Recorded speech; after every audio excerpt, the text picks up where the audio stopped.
Hello, everyone, and welcome to a visual novel called Meaning. I've been meaning to show you this. I hope it's a meaningful experience. I hope we learn something.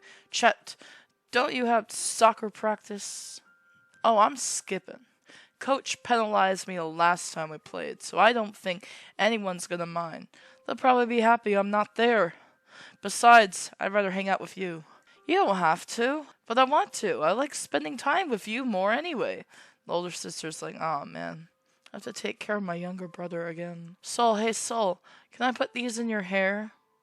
He waved a bundle of dandelions in her face and smiled brightly. I guess so. They're yellow and bright like the sun. I like them, and I like you too. So that's why I'm doing this.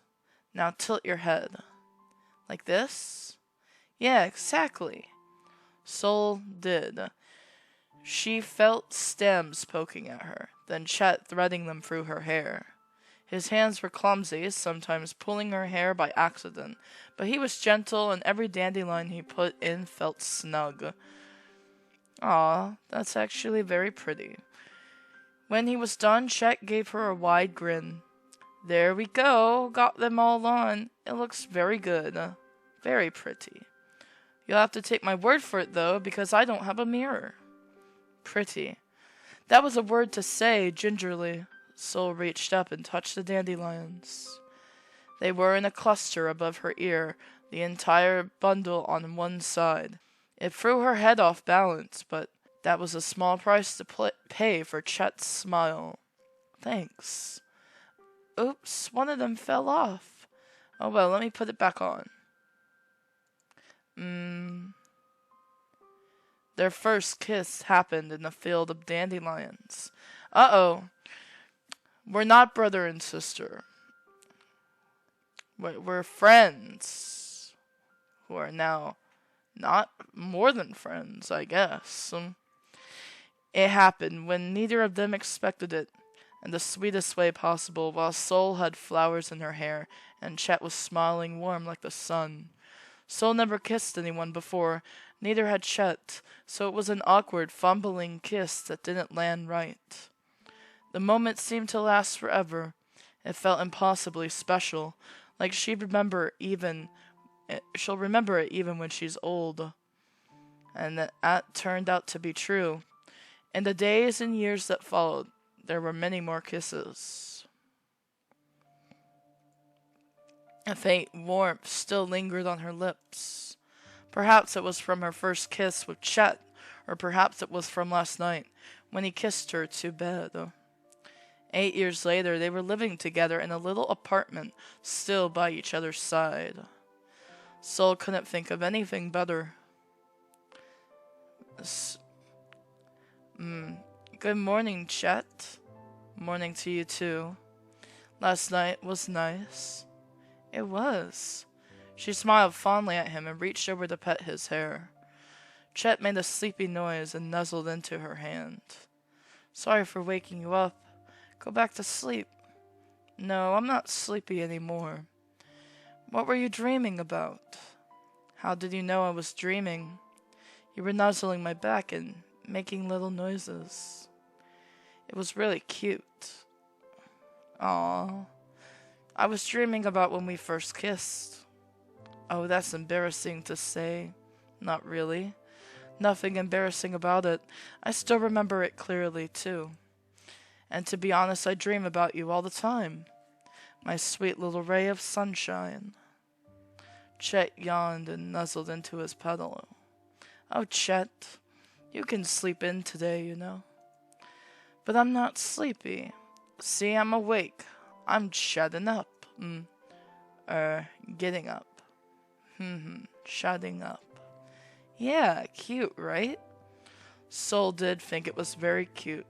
Holding back a smile, she stood up from the bed and began looking for her clothes. What's the soul equivalent? Souling down? Like settling down? Just like us. We've sure settled down, haven't we? We sure have. Gosh, I want to be with you forever. What? Something wrong with that? No. I'd love if that could happen. Giving her an odd look, Chet got up and headed to the bathroom. Sol watched him go with a twinge in her heart. The idea of forever. When she heard that word, she couldn't help but the melancholy in her heart. Oh, she's sad about it now? While she wanted so badly for it to be true, it wasn't for her. Not for Sol Fitzroy, the daughter of soup magnates, Mr. and Mrs. Fitzroy. Wait, what's soup magnates? Magnets? What? Chet jokingly called her the Soup Harris, and it wasn't untrue. One day she would inherit Fitzroy Foods, whose cans were on every shelf in the world. When that happened, her sweet domestic days would end. Sol worried about it a lot. By the way, I'll make breakfast today, my treat. Giving her a kiss on the cheek, he stumbled off into the kitchen. Oh, I was going to make toast for him. When she followed him to the kitchen, he was already scampering around and getting everything ready. Bowls flew across the counter, flour getting everywhere, eggs were strewn haphazardly, while milk spilled on the floor. It was pure chaos, but the room smelled warm, like powdered sugar. We're not having soup, right? No, why would we have soup for breakfast? I thought I'd make pancakes, actually. Is that okay?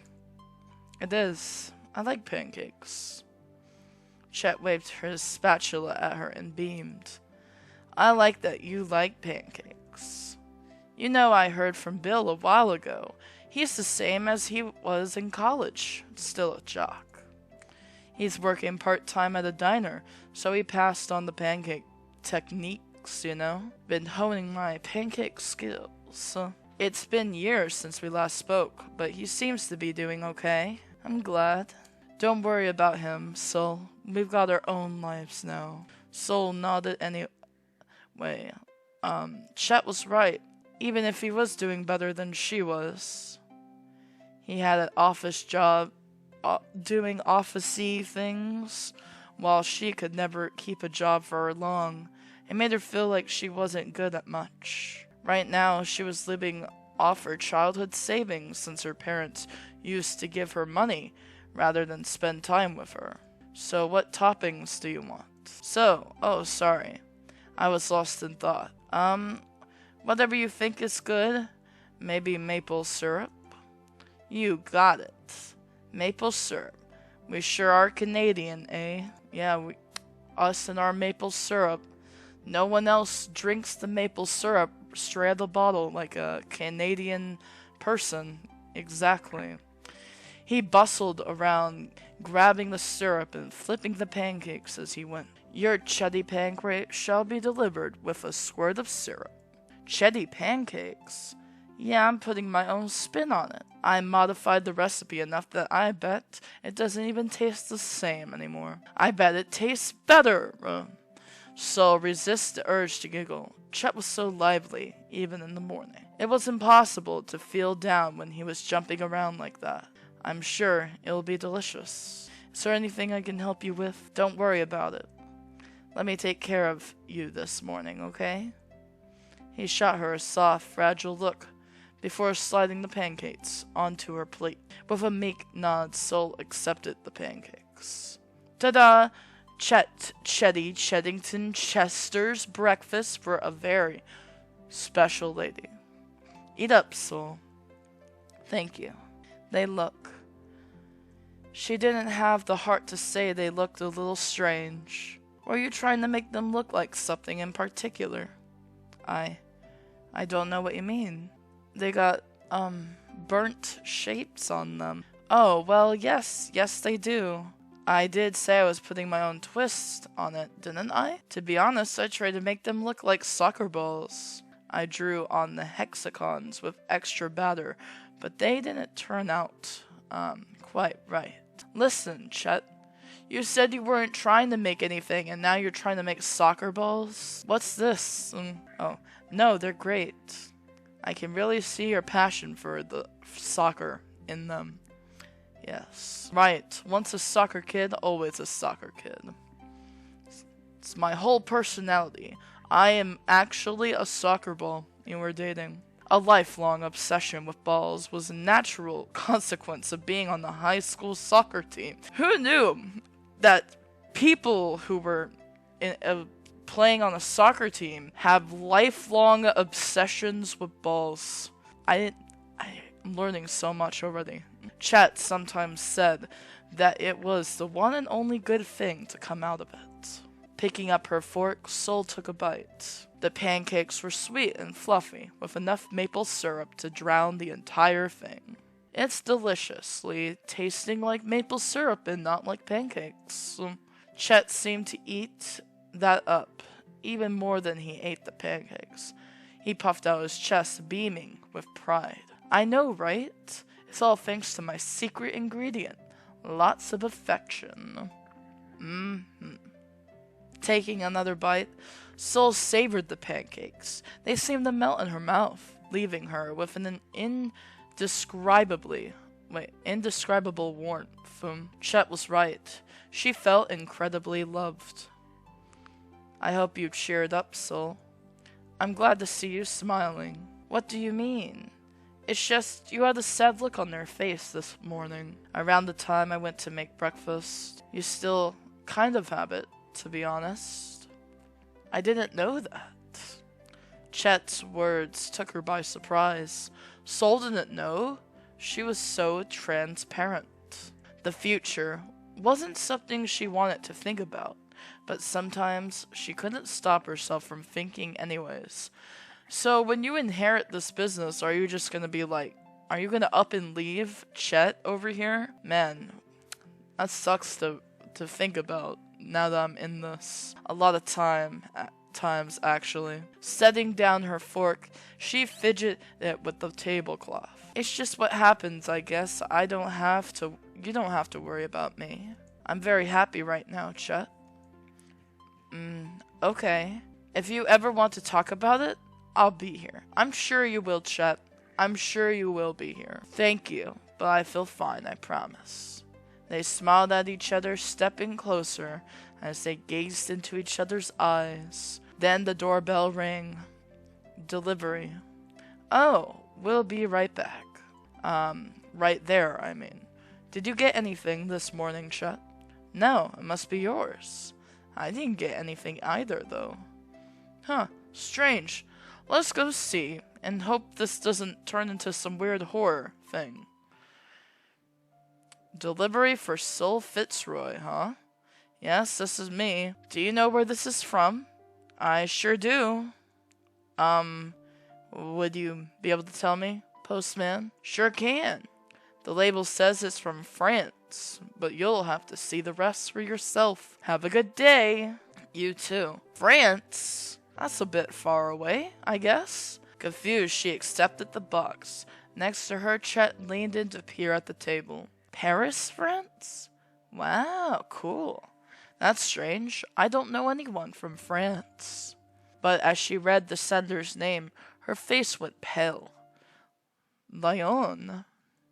It turned out that she did know someone from France, although they weren't always in France. Actually, they used to be much closer. Lyon Wing was a name she hadn't heard in a long time. Who's that? My cousin. A strange cousin. Disowned, technically. Oh, so your family is the type of family to do that. I see. What did the cousin do? What did he do? It was mutual from both sides. We both agreed to disown our cousin. Yes. What did they do to you? Nothing. It was my parents who disowned them from the family. I was young when it happened, but they... Actually, I don't remember it very well. It was about the company, though, of course. They found something out about the soup, and it went public with it. That sounds oddly familiar. Wait, was it Fitzroy Food Spikes the Soup? Fitzroy Food Spikes the Soup. The one where the whistleblower revealed a scandal about expired, cheap, and vaguely poisonous ingredients? I remember my parents talking about it. Probably. So, that was your cousin, and they got disowned because of it? Yes. Sol recalled the days of conflict, tense voices from behind the wall, and finally, a figure leaving without looking back. It was one of the reasons she grew up afraid of the company and all it stood for. Sometimes I think they were going to inherit Fitzroy Foods, not me. They were always smarter and better at talking to people. But then, after that day, I never saw them again. That's scary. It sounds like he would be a lot better at taking over the company too, better than your parents. If they're doing all that, I'm sure he'll ensure quality. Only the finest, most quality ingredients go into their soup. You know, of course, Mafia family. Yes, don't say that. Sorry, but it's true. Sometimes I think Fitzroy's Foods is one step away from putting a hit on someone. Wow, so are you afraid of me that much and you're still dating me? Dang, Chet, you're so strong. You're so brave dating me, even though I'm technically from the soup mafia, you know? I mean, their motto is what? Absolute dominance over everything? No, that's just the family motto. It's in Latin, so it's actually Absolutia Dominatur Super Omnia. Right. I butchered that. The company motto is soup for every occasion. That makes it even worse. How come a soup company is so big and everywhere? They have a lot of money, I guess. Well, now I'm worried about Lion. Hurry up and open the package. Right. With trembling hands, she cuts the tape and lifts the cardboard. The moment the box opened, fabric spilled out. Wow, it's beautiful. Indeed it was. Lion sent a dark and elegant dress with fabric that flowed perfectly. It was the kind of dress you could wear to any occasion because it looked effortlessly good. Sol was more confused than ever, but along with the dress there was a letter. You should read it, Sol. Well, no, duh. Chet, I'm kind of scared too. Do you want to read it with me? You mean I can? If you want. Having you here would make me feel better. Then I will. Come on, let's sit down and you can open the envelope. As she sat on the couch, Lion's letter was heavy in her hand. When she was a kid, Sol looked up to them like they were special. And Lion was... They had a charm that made everyone like them immediately. What kind of person were they now? Sol was afraid to find out. He sent you a beautiful dress. It's probably like family, heirloom related or something. Okay. Hi, cuz. It's Lion, your favorite. Am I still your favorite cousin? It's good to be writing this letter, even if it is belated by many, many years. How are you doing? I'm sure you have a ton of questions about what I've been up to. It's been a real strange time, but I'm glad to say things have finally settled down. I'm in Paris, as you might have seen on the box, and studying to be a fashion designer. Oh, leading a busy life, always something new to do. Okay, Lion's working himself out of the soup business and into the fashion industry. Good to know. That's right, your dress is a one and only Lion original. Hopefully it's your style, if not, give it a try regardless. How did you get my measurements, Lion? How did you do that? You might be wondering why I'm finally reaching out, or how I managed to find you. The truth is, I wanted to contact you a long time ago. I didn't want you to be alone all those years. But I wasn't able to, and you can probably guess why. Your parents gave me your address, but only under one condition, that you inherit the soup. Sorry, I mean Fitzroy Foods. Although, how exactly am I, your disowned cousin, supposed to convince you to do that? Isn't that funny?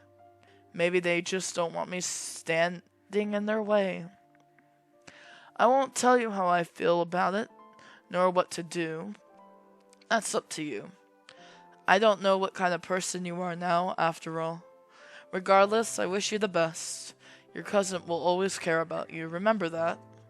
Sincerely, Leon. Wow, her parents are so selfish to take away this, person from her life over some soup, man. It was a shock to read it. Leon sounded new and unfamiliar, with swirly handwriting. Sol didn't recognize at all. Their words were full of big city charm. They had presence, capital P, but also a certain tiredness, as if tempered by age. Thinking back, Sol couldn't remember what they used to be like. As for what they wrote, I can't believe it. All this time, Leon was trying to reach me. Sol, I'm so sorry. Giving her a worried look, he reached over and rubbed her arm. Sol swallowed the lump in her throat and forced herself to smile. It's okay. Well, it's not, but it's still okay. Don't say that. Sorry, I don't know what else to say. Or what to do. I'm sorry, Chet. Can I get some fresh air? Sol? Oh, please be okay. She felt terrible for running outside, but it was as if the walls were closing in on her. Taking the deep breath, Sol forced her footsteps to slow. There was no reason to be so upset, not when nothing had really changed about her life. No. Listen. Your parents disowned your older cousin, who it seemed like you guys had a strong relationship together with, and ignored you for the past years. Even though they were giving you money, they ignored you. They took away a very important presence in your life who wouldn't have ignored you probably. And yeah, I mean, it's okay to be a little upset about that, you know? She was already used to Leon being gone, and it wasn't like she had ever had a choice about taking over the company.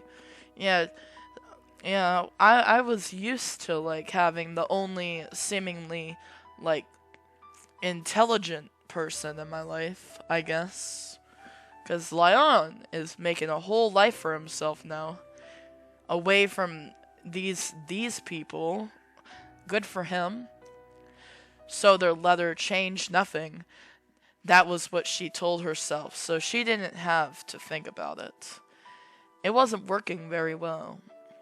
Sol, I'm sorry, Sol, but I got worried about you. If you need space, that's one thing, but please don't run off like that.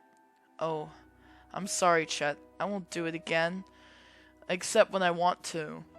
Don't tell me what to do. I don't blame you, though. It's terrible news, isn't it?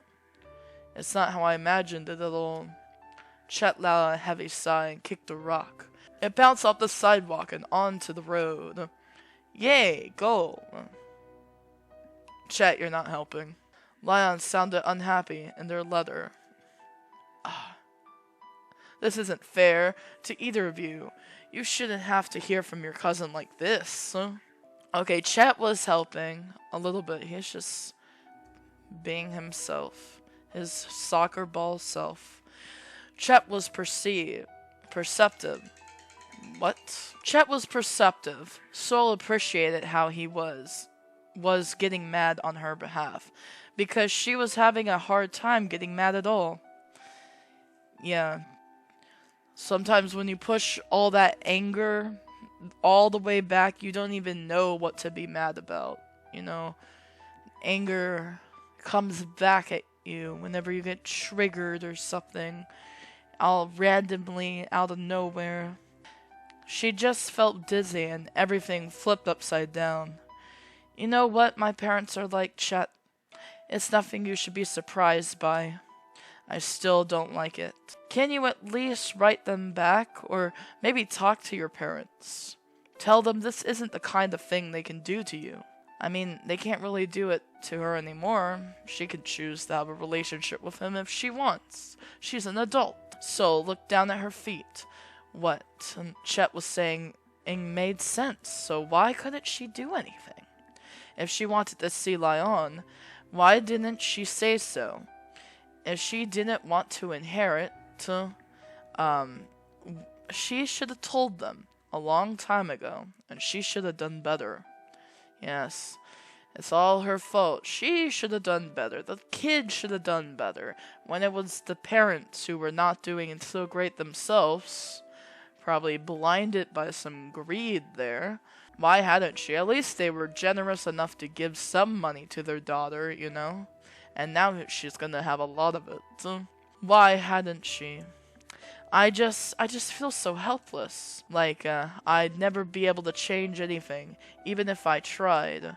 That's how I grew up, Chet. Oh? The thought of being Fitzroy Foods' next owner made her heart clench in fear. But it was a future she could see. Endless days in a big building, nights of soulless work, and her parents always whispering in her ear. Their bird in a gilded cage. I mean, you won't be the one doing the work. As the owner, I feel like you would employ people. It won't be that bad. With Soul at the front, they could continue running the company until the end of their lives. She wouldn't be the Harris, but a puppet. They would take away everything she loved, everything that made her happy, everything that stood in the way of their ambitions. Okay. I mean, they already did that, kind of. They took away the cousin. So, I guess, once they become heartless enough to do something like that, everything is just like, you have that fear built up in you again, because it's like, they've already done it before, when you couldn't control anything, and now you feel out of control, and they can do it again. No, you feel like they can. And they can't. I don't think they could right now. Even Chet, especially Chet. I'd love to be able to tell them how I feel, but it's not that easy. Oh, I see. Feeling helpless like this is the worst. I wish I could do something. Maybe I can. Let me help you, Soul. Pardon? Like everything you need to say. Maybe you can tell me. Then your parents and I can meet, and I'll tell them that you're happy with me. That I'm stealing you away. That way, they won't hate you. They'll hate me. Soul stood in stunned silence. Chet was so earnest. He said it with such force, glaring at her with determination. He was so wonderful, so kind. She wasn't sure she would ever have the courage Chet did.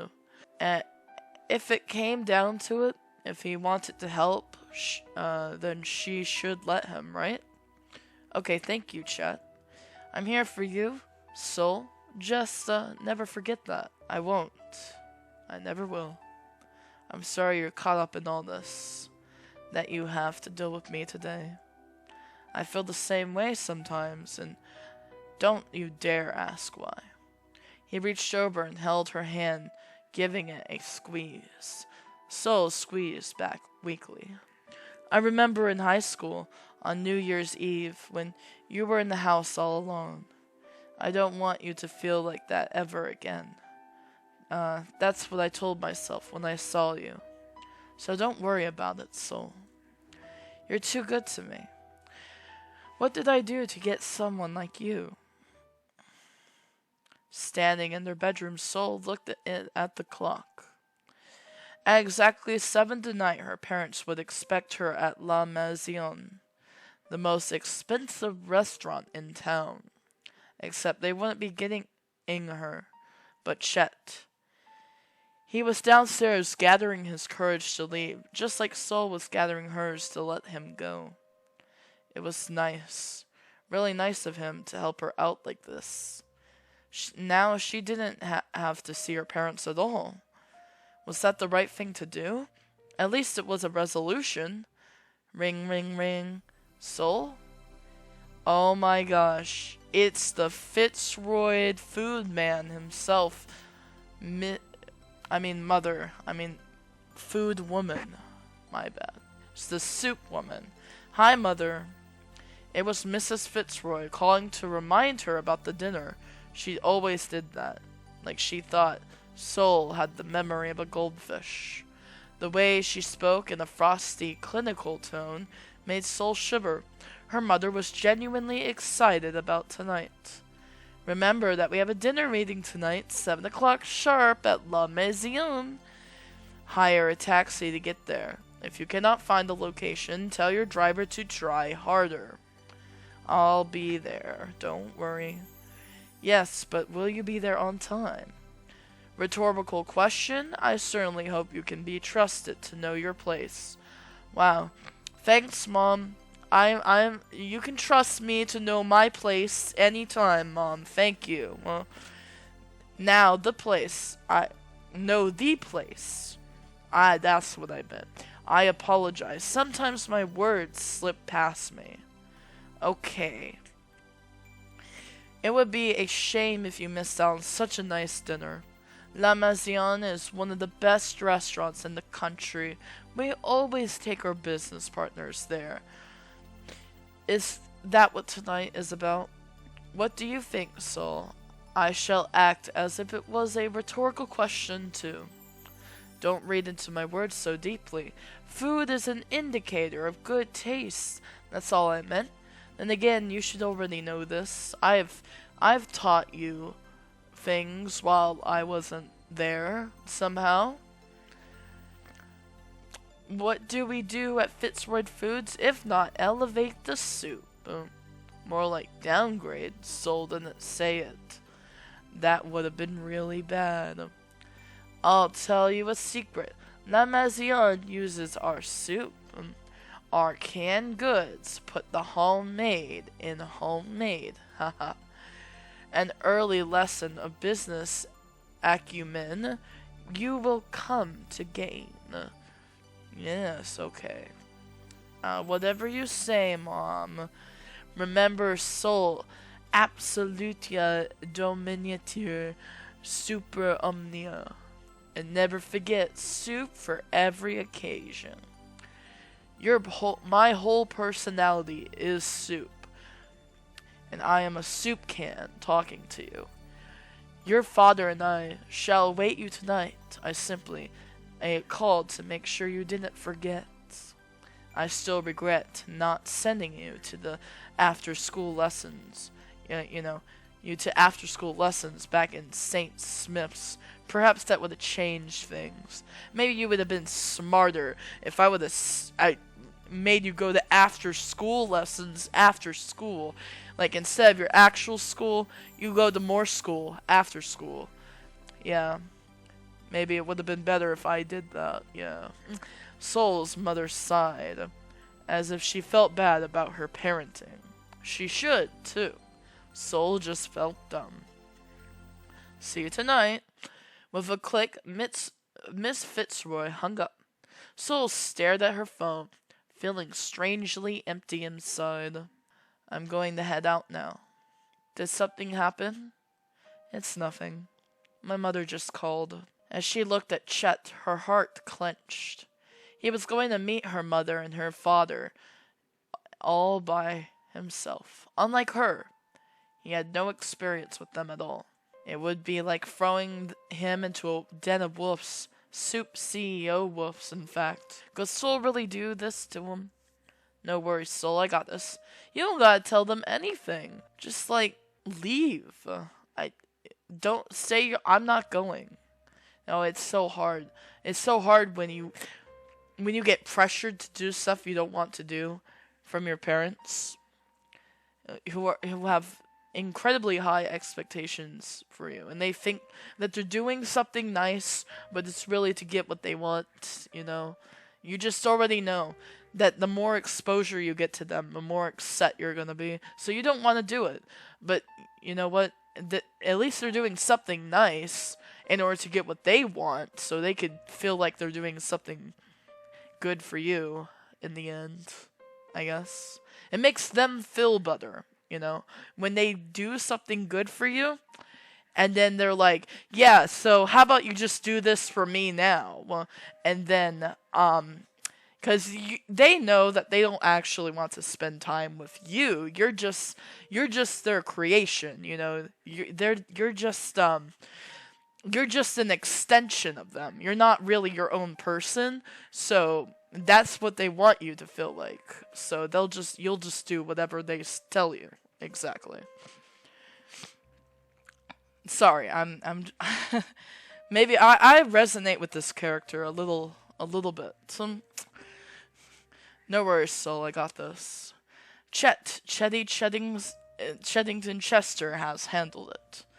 Yes, that was right. Chet was by her side, and he could do anything, like the thing she couldn't. But somehow, this doesn't seem fair to him. She was supposed to be by his side, too. That was who they were to each other. Soul was on the cusp of making the decision, an important one. She turned to Leon's dress hanging in the corner of the room. Leon had the courage to walk out on the Fitzroys entirely. They were they were out in the world, carving their own path out of fabric and thread. Soul could never hope to be like them, but maybe in the beginning they were too scared to. Chet, will you wait for 5 minutes before leaving? There was a future she wanted. It wasn't what anyone chose for her, but hers alone to decide. It just ate the first step, and she was the only one who could take it. 298, 299, 300. That's 5 minutes. Chet out. Wait, Chet. Oh wow, it's a beautiful black generic dress. You're doing great, cuz. Doing so great.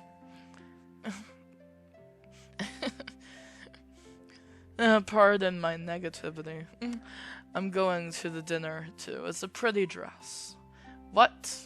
Soul, you don't have to. Wow, you look good, though. Thanks, and I do need to go. I can't make you do this for me. It's not fair to you. I'll go and tell them that I reject all the soup. Soup rejected. So, soup Harness, no more. But Soul, I still want to come. It sounds like a lot, and I'd like to be there for you. Oh, trust me. You're coming with me. I need moral support when I make this decision. Was it too much to go alone? Soul didn't know if she was ready to face them by herself just yet. So when Chet gave her a gentle look, she nodded. If it was selfish to want Chet there, then Soul hoped he could indulge her just this once. So Chet gave her a gentle look, and she nodded.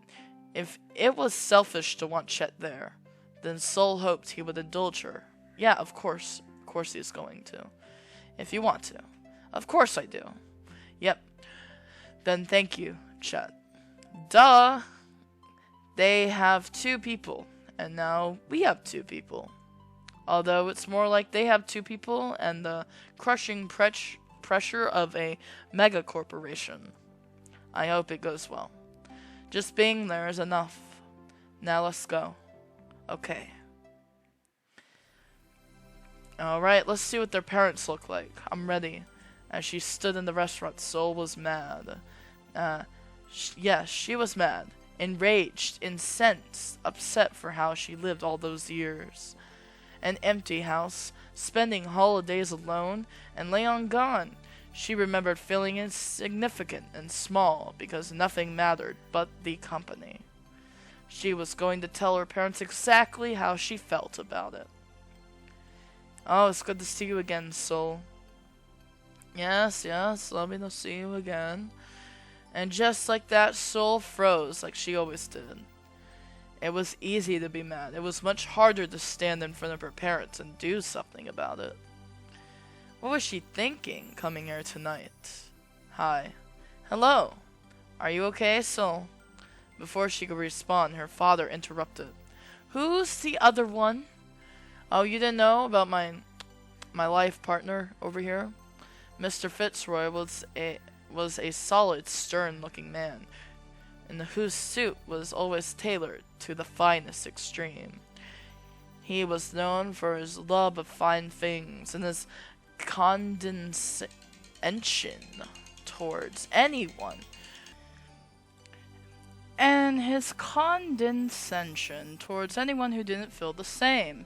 Indeed, he was already giving Chet the stink eye. Chet Chester, at your service. What a funny name. That's me, a funny man. Alright, the conversation was off to a great start. Do you drink wine, Chet Chester? The wine menu is in this restaurant is quite extensive, perfect for any connoisseur. I've had a glass or two before, if that counts. Humph. From a grocery store, I'm sure, although I hardly count that swill as a drink. We Fitzroys have high standards. No, it was the good kind. As Chet stumbled into a conversation with her father, her mother turned to Sol. Tired of wearing designer, are you? Miss Fitzroy was an elegant woman with sharp eyes that rarely showed appreciation. Her mouth drew in a thin line as she stared at Sol's dress. Excuse me? This must be Leon's handiwork. Their style is too distinctive for their own good. Did your cousin design this? Oh, yes, they did. Then it seems I have to thank Ink for this dinner. Haha. I half thought you would back out, perhaps even send that young man of yours by himself. Was that the case, Sol? Did you consider it? It felt like she was walking into a trap. The less she said, the better. Not that you would tell me. Regardless, I shall thank your cousin. Hiring a private detective to find them was worth it in the end. They were so shocked when we called. What do you mean? We were able to have a productive conversation, that's all. I told them about our contacts in the fashion industry. Who you know is just as important as what you do. The Fitzroy name holds so much weight. I said we could change their life. You threatened them to get me here. I prefer to call it negotiation. Don't look so disapproving. I promise I'll introduce them to some big names later on. I may speak harshly, but I know talent when I see it. With hard work and bootstraps, they might even make it to the craft festival. Sol was shaken. After all this time, Leon was being made an example of? A small, helpless feeling filled her, like a fly trapped in a spider's web. Regardless, Leon seems the ambition sort, so I'm sure they wouldn't be happy with just that. That's why I offered them a special opportunity, a fabulous fusion between clothes and canned soup. That artist, Andrew Warhol, he didn't make art of tomato soup. Didn't he make art of tomato soup?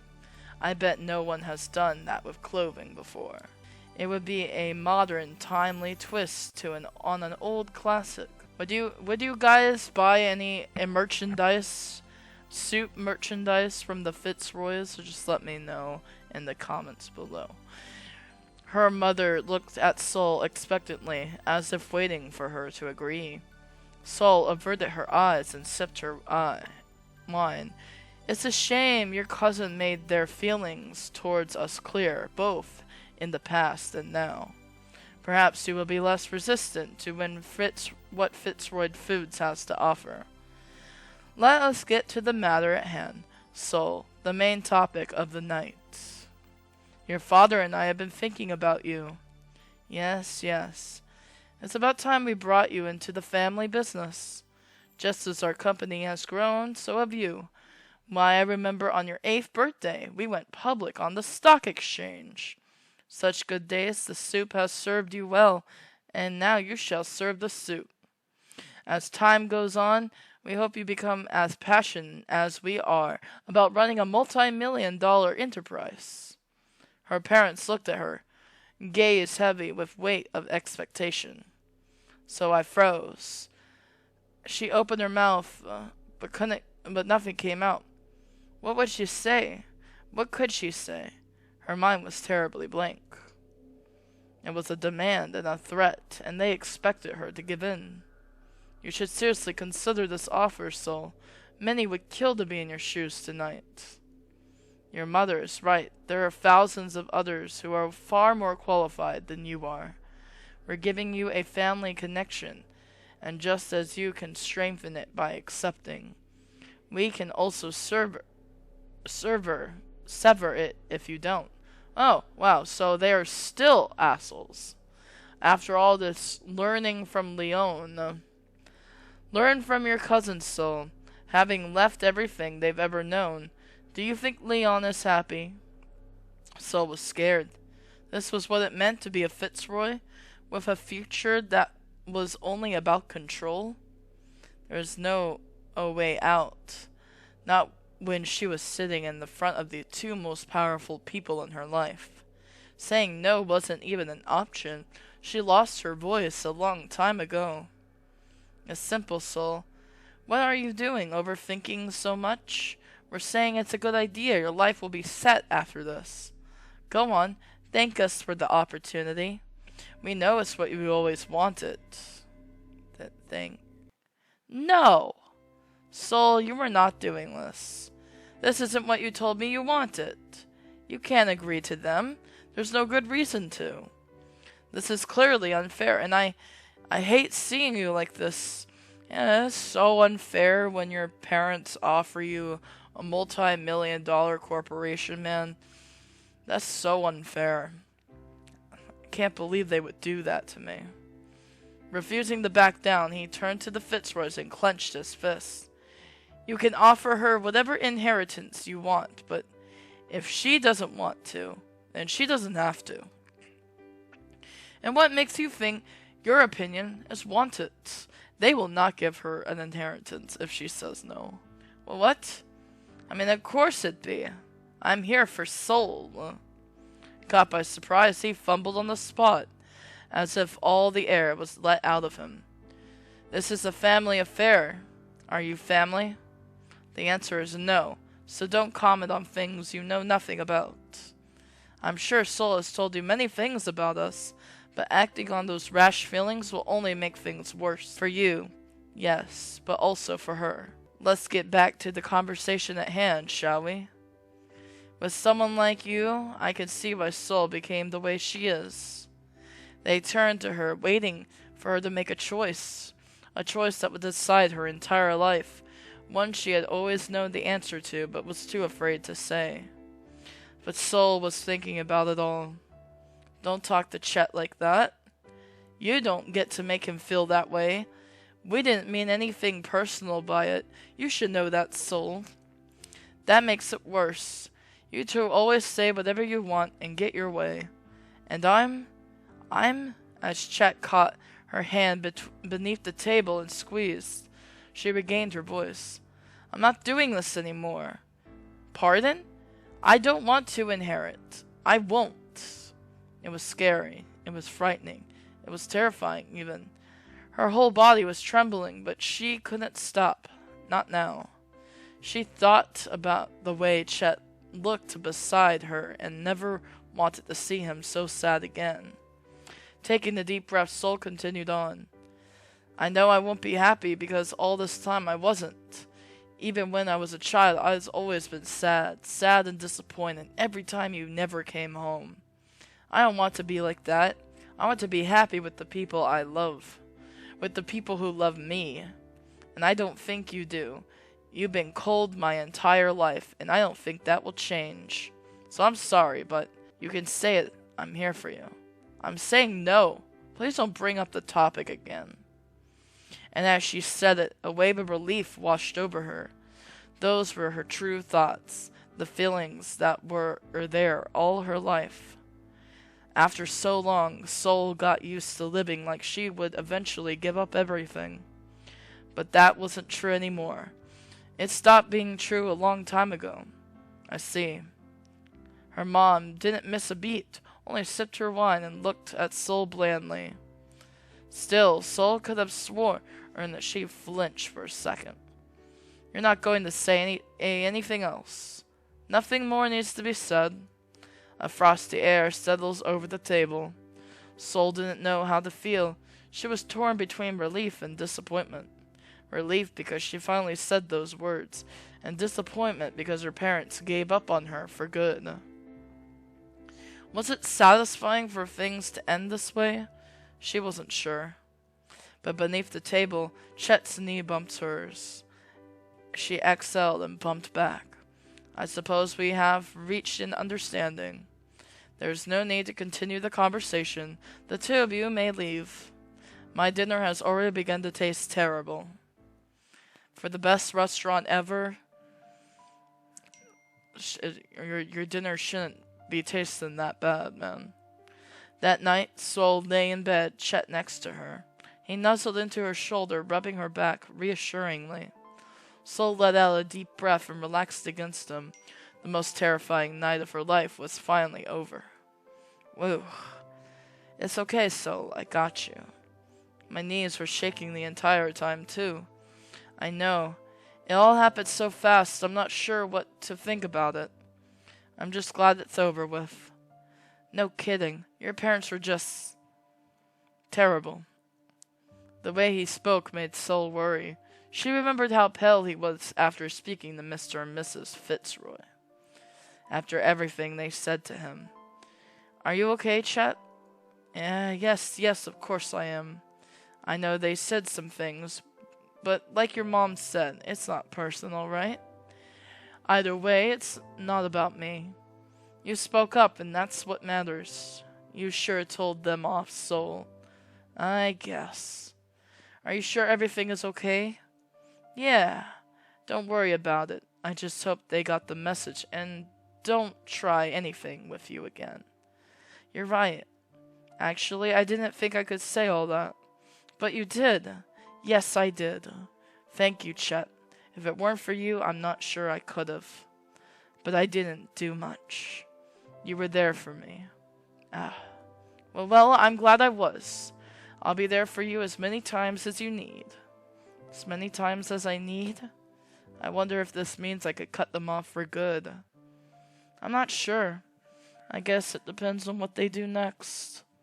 Somehow the thought of facing her parents again didn't seem as scary before. Sol already did it once. It doesn't matter how many times they tried again. She was ready. She sighed and leaned into Chet, grateful he was here. If it's too much for you, you can step away. I'll be fine, I promise. I believe that. You were the one who was strong tonight. I sure hope I was. You are. You're strong and nice and very, very lovely. He patted her hand, smiling brightly. Sol felt her cheeks go warm, and they got even warmer when Chet shifted closer. You've always been like that. I hope you realize that's how you saved me. Sometimes I still feel like the weird kid from high school that no one wanted on the soccer team. But back then, you were the only one who gave me a chance when it mattered. I was? Yeah. I don't know if you knew or not, but I had no friends, and everyone hated me. That's bleak, but, like, I used to be a real troublemaker. It made people annoyed with me. And I'm glad we met when we did. He smiled sheepishly at her, ducking his head. You know, our first meeting was when you caught me cheating. What? I never cheated after that. Didn't need to, because I was learning enough by tutoring you. Chet. His confession caught her by surprise. All of a sudden, Sol felt helplessly protective of the bright, reckless boy from those days. You were a good teacher. Well, I wanted to impress the girl I liked. I was very impressed. That was so long ago, though. I can't believe you still remember it. On that day, it was pure luck she came across him. She had no idea it would come to mean so much. Sol felt a sudden rush of affection for him, a wave of warm, happy feelings. My Prince Charming. Totally. Wow, what a thing to say. It just sort of came out. Do you not want it to be? No. I'll do my best to live up to that name, like I'll protect you against the elements. If there's rain, I'll be your umbrella. If there's snow, I'll be your coat. If there's a puddle, I'll lie down and be your bridge. Please don't. I'll worry. Haha. I'm glad tonight went okay, is what I'm trying to say. Me too. I love you, Chet. I love you too. Gosh, oh gosh, have I shown you how much I love you again? Oh my, please do. The morning was a new day. Soul-faced, I wonder how he showed her how he loved her last night, huh? How you think that happened? The morning was a new day, and Soul faced it with her head held high. She was just a little braver, that was all. As she stared at the paper in front of her, Soul took up her pen and prepared to write. Dear Leon. Yes, that was a good way to start. Yeah, that's how I start my letters. Dear name. She was taking another step forward, and not just for herself. Now was her turn to reach out. Dear Leon, I got your package. The dress was beautiful. It fit perfectly, and I wore it to dinner with my parents. I met them last night, and we talked about inheriting. I told them no. It was hard for me to say it, but I did. All this time, I thought I had no choice. Once I said it, though, it felt like something I should have done earlier. Was this how you felt when you left? I wish I knew you better. She paused, not knowing what else to write. From the ceiling came a thump. Ow! Sorry, Soul. Dropped my cup. From the ceiling? That's okay. I'm living with someone now. His name is Chet. He's wonderful. He came with me to dinner and helped me gave me the courage I needed. Maybe I could introduce you to him someday. He said your dress was beautiful, actually. When you sent me that dress, were you trying to connect me with me through fashion? Because I really like your designs. I think it's amazing how you found your passion in life. I want to find mine too, now that I can. Thank you for everything. Soul. Folding the letter, Soul felt herself get teary and soft inside, as if everything was unraveling all at once. She put the paper into the envelope and sealed it. That was that, she supposed. As she returned from the post office, Chet was waiting for her in the kitchen, a steaming pile of pancakes on the table. That's all he knew how to cook. Chet and his Chettington pancake. Good morning. I made breakfast, brunch. They're pancakes again, if that's okay. Haven't had the chance to look for a new recipe. Oh, did you go out? Yes, to the post office. I went to mail my reply to Leon. That's cool. And you feel good about it, right? Yes. I think I'm going to try to reconnect. I'm not sure how it'll turn out, but that's okay. I want to get to know Leon again and show them the person I've become. I'm happy for you. I'm glad you're taking chances, and I hope it works out. You're right. Just think about it. Now you don't have the crushing weight of the soup on your shoulders anymore. You can do anything. A future that didn't depend on the Fitzroys. It was as an exciting, scary thought. But as Chet grinned up at her, Soul decided it was time to... it was more exciting than scary. I want to find something I like doing too. Like how Leon is making clothes. Ooh. Not that I'm also making clothes. I don't think I'd be very good at that. Maybe something else though. A soul thing, not a Fitzroy thing. Oh, but I wasn't very good at school. Book smart's not the only thing in the world anyways.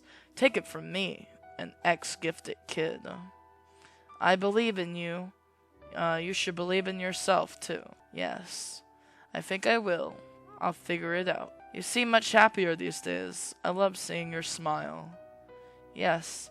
Now that I can see a future. I'm looking forward to spending the rest of my life with you. The rest of our lives. Chet fell quiet, suddenly fidgety and nervous. Soul tilted her head, wondering why. It was true, wasn't it? The looming shadow of the soup was gone, and that left just the two of them. Soul was suddenly struck with worry. What if she wasn't enough after all? If you don't want to, that's okay. You don't need to hide it, Chet. You can just tell me what you think. No, it's not like that. I'm really happy with how you are. You're so sweet and kind. But so are you. Yeah, at least I try to be. But I guess your parents' words bother me more than I thought. All that stuff about how I'm not part of the family. What if I really did make things worse? I mean, with people like that, it's already worse anyway. That's not true at all. They're just saying that to be awful. I know, but now I feel bad for forcing you to take me with you. Chet, if you didn't go with me, I'm sure I would have gone at all. Then I never would have been able to tell them anything. Please don't listen to them. They're wrong about you. Let me tell you how I feel. I'm not as good with words as you are, but I still want you to know. You're wonderful. I mean it when I say I want to spend the rest of my life with you. Being around you makes me happy, especially when you laugh. You've always been so kind and charming. You're really caring, too. You help me realize how I want it to be loved, as a woman, by you. My parents wouldn't find that important, but I do. It was true. Not many people would be there for her, like he always was. Stepping closer, she took his face in her hand. I think you're lovely. Do I have to show you? Not now. I get it. You're madly in love with me, and that's not gonna change. Now I feel silly for thinking all that. I'm sorry, Soul. He looked up at her, eyes shining earnestly. Soul felt her cheeks go red. We could do it, you know. Make it official. It wasn't before? Have you ever thought about it? Oh. If you really mean it, I like that a lot. I do. We've been together for so long and we're going to keep being together. So let's do it. Let's make it happen. Marriage, I mean. Yes, I think we should. I'm so glad you want to live with me like this. You do, right? Like no take-backs? Chet was grinning, but the tips of his ears were bright red. Soul thought her own face was probably red too. Her eyes met his bright and green, and her resolve only got stronger. I never take it back. Then I guess I'd better spring into action. So what kind of ring? He looked at her expectantly. Was this when she was supposed to cleverly hint at what kind of ring she wanted? Anything's fine. Hey, that makes it harder to pick, you know. Sorry. It's true, though. I'd be happy with whatever you chose for me. But if I had to say, yes, I like it when you say stuff like, this matches your eyes. I think it's really romantic. So maybe something like that. Gotcha. Your eyes are this really beautiful orange yellow, and I know a gem just like it. Orange yellow eyes. No need to go that far. Inching forwards, he clasped her hand and beamed. I'll be sure to get a ring that's perfect for you. After all, it's why my sweet soul deserves. Oh, Chet, you always leave me flustered, don't you? I guess I do.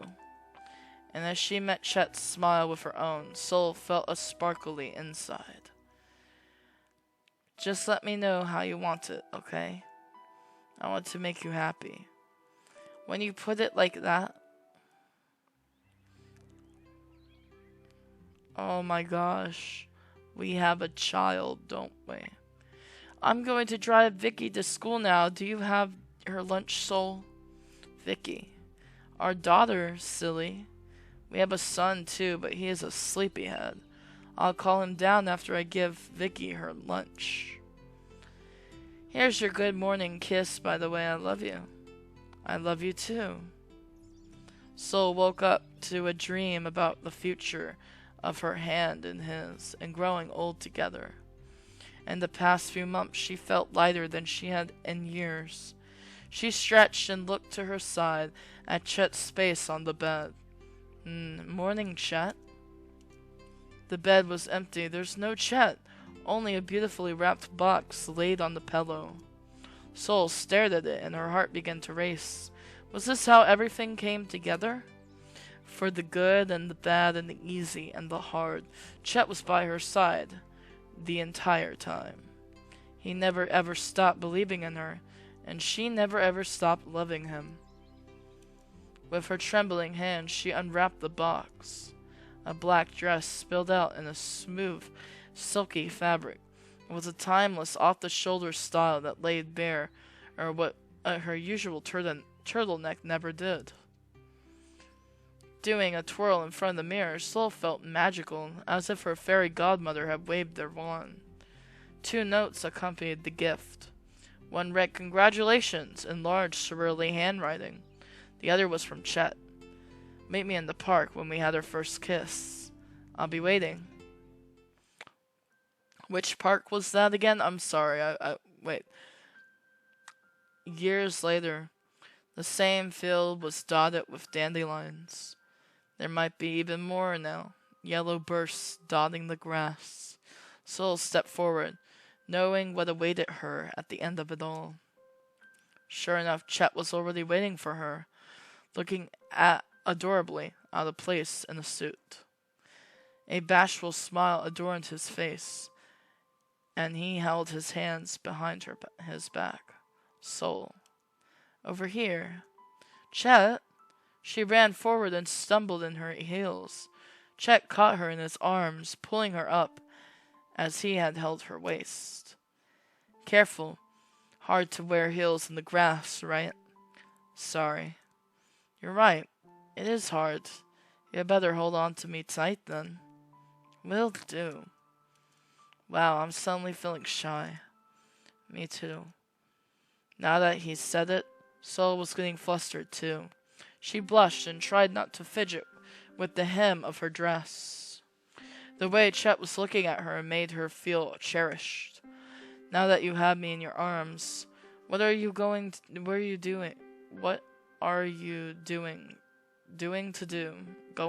I think." "Oh gosh, tell you how pretty you are. I'm serious, you look really nice." "You're beautiful." "Thank you. You look good too." She didn't miss the way their outfits matched, how her dress and the suit were perfectly coordinated. She didn't miss it? It was too much to be a coincidence. A certain someone must have helped Chet. Soul bit back a smile and smoothed the front of her dress. "Your suit's a very nice color, Chet." "Ah, yeah, wearing a suit in the middle of a field, am I right?" "We must look pretty out of place." "That's okay. No one's around here." "Well, Chet?" She looked at him expectantly, waiting for him to make a move. It was time, after all. Chet coughed self-consciously and stepped back, rummaging in his pockets. "Here. It's for you."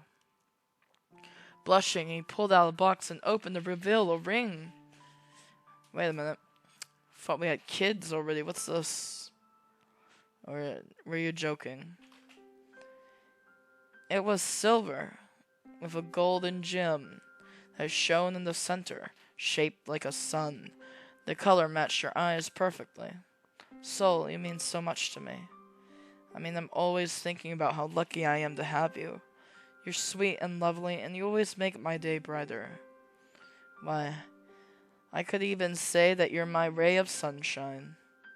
"Ray of sunshine?" "Yes, you're my soul." Chet rubbed the back of his neck and laughed.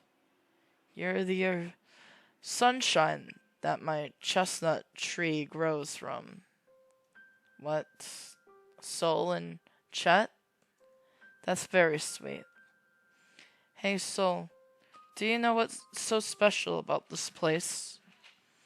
"It's where we had our first kiss, isn't it?" "Yes, exactly. It's like what I wrote in my notes. Remember it? I thought I was being so cool when I put the dandelions in your hair. Actually, it was an excuse to get closer to you. It seemed smooth when I thought of it." "It was smooth, though." Then I'm glad. I was so nervous. My palms were really sweaty. It took a lot of courage to lean in. Even now, I'm getting sparks on my stomach whenever I kiss you. Oh, you make me feel this way, Soul. I love you. Will you marry me? Time stopped in that moment. It was only the two of them in the world. Chet was looking at her with the most love anyone could have had. His hands held hers firmly, holding her up even as her legs went weak. Say that again? Please, I want to hear you say it. Okay. I love you. Will you marry me? Again. Marry me, Soul. Marry me. Soul put her hands to her mouth and felt tears in the corners of her eyes. It felt like she was waiting for this moment since the day they met. Chet Chester, that bright beaming boy, that bright beaming soccer star who showed her the world, was more than she ever thought. It made her hope for her future again. She loved him so much. Oh, Chet, I want to marry you too. Thank you, Soul. Thank you so much. Here, can I put the ring on?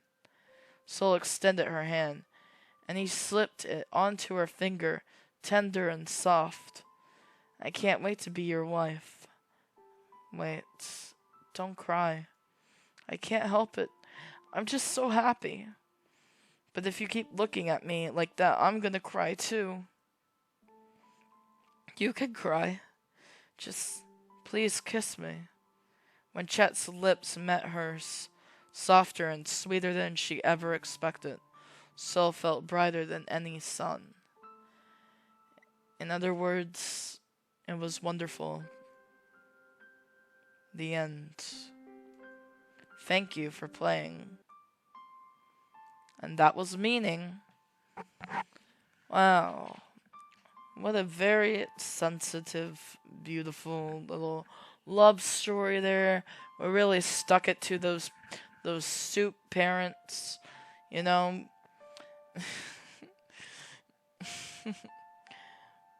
We took a can opener to her parents, bro. We opened the whole past back up.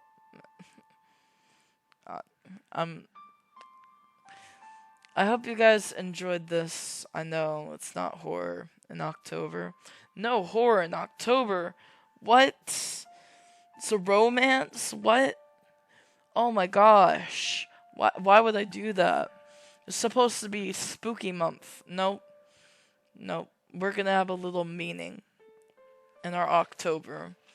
I hope you guys enjoyed it. Thank you so much for watching. I'll see you in the next video. Goodbye.